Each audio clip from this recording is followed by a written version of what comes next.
Cascading effect చూద్దాము. ఒక్కసారి సుజనా యాదవ్ గారి అబ్జర్వేషన్స్ ఎలా ఉన్నాయో ఒకసారి ఆవిడని కూడా అడుగుదాం. సుజనా గారు నమస్తే అండి. మీ అబ్జర్వేషన్స్ ఎలా ఉన్నాయి? ఇప్పుడున్న సిచ్యువేషన్ ఈ వేర్ ఇట్ లీడ్స్ టు అని అంటే ఇది ఎటు దారి తీస్తోంది? అందరికీ నమస్కారం అండి. నమస్తే అండి. ఈ అంటే మీరు చెప్పింది, సార్ గారు మాట్లాడింది కొంతవరకు జరిగే అవకాశాలు కానీ జరుగుతున్నాయి కానీ కొన్ని పరిణామాలు ఉండొచ్చు అని నేను ఎందుకంటున్నంటే, ఇదేదో కేవలం ఇప్పుడు వచ్చిందని కాదు, దీనికి ఒక బ్యాక్గ్రౌండ్ లో కూడా చాలా జరిగింది. ఏంటంటే పోయిన సంవత్సరం ఏప్రిల్ నుంచి కొంత ఆర్థిక వ్యవస్థ ప్రపంచవ్యాప్తంగా కూడా కొంత నిర్లిప్తత వైపే వెళ్తుంది.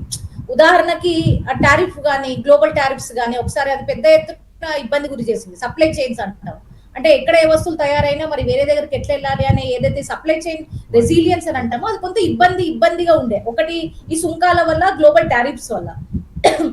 రెండు, ఈ ఆర్టిఫిషియల్ ఇంటెలిజెన్స్ రేజ్, టెక్ కంపెనీలన్నీ కొత్తగా వచ్చినాయి, ఇంకా జాబ్స్ పోతాయేమో. మేడం సుజనా గారు, మీరు ఎయిర్ పాడ్స్ పెట్టుకున్నారా?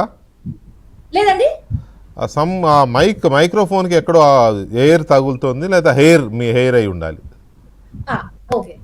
అయితే రెండు, ఈ గ్లోబల్ టారిఫ్స్, సుంకాలు అయితే రెండో అంశం ఏంటంటే ఏఐ రేస్ అనేది పెద్ద ఉంది. అంటే ఆర్టిఫిషియల్ ఇంటెలిజెన్స్ వస్తుంది, ఈ కృత్రిమ మేధస్సు ద్వారా ఉంచే జాబులన్నీ పోతాయి, తర్వాత తీవ్రమైన సంక్షోభం అవుతుంది, జాబులు ఉండవు, ఆర్థిక వ్యవస్థలంతా అతలాకుతలం అయిపోతాయి అనేది ఇంకొకటి నడిచింది. ఒక 3-4 నెలల వరకు చర్చ అదే నడుస్తుంది.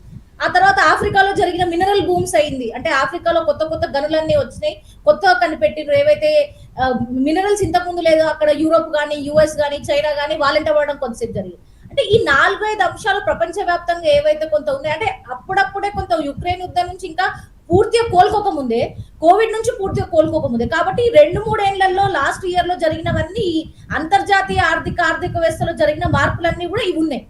ఈ బ్యాక్గ్రౌండ్ లో ఈ వార్ అనేది ఇంకా దాన్ని ముందుకు తీసుకెళ్ళి, అంటే ఉదాహరణకు నేను ఏమంటానంటే, ఒక వ్యక్తికి ఆల్రెడీ ఆరోగ్యం బాలేని వ్యక్తికి ఇంకేమన్నా అయితే ఇంకా సివియర్ ఎట్లయితుందో, కాబట్టి ఇదేదో కొత్తగా జరిగింది. అదే కదా, మూలిగే నక్క మీద తాటికాయ అంటారు కదా, అట్లా.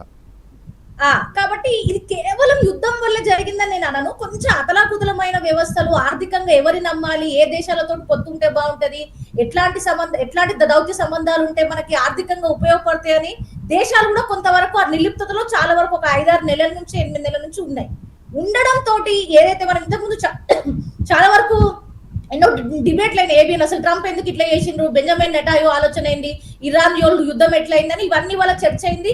ఆల్రెడీ ఇంత నిర్లిప్తతో ఉన్న ఆర్థిక వ్యవస్థని ఇంకా సివియర్ క్రైసిస్ లోకి ఈ యుద్ధం అనేది తీసుకెళ్ళింది.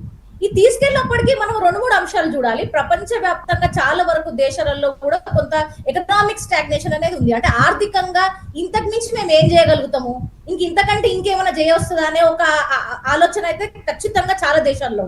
ఇంకోటి, ఈ ప్రజాకర్షణ పథకాలు అనేది కేవలం మన అది ఎప్పుడు ప్రతిసారి మాట్లాడుకోవాల్సింది. అది పెద్ద డిబేటబుల్, చాలా పెద్ద డిబేటబుల్ ఇష్యూ అది. దాంట్లోకి వెళదాం మనం. అంటే ఇప్పుడు మన ముందున్న అత్యంత కీలకమైన అంశము ఈ రెసిషన్. మనం ఏదైతే ఎదుర్కోబోతున్నామో, మనం ఏదైతే తాకబోతున్నామో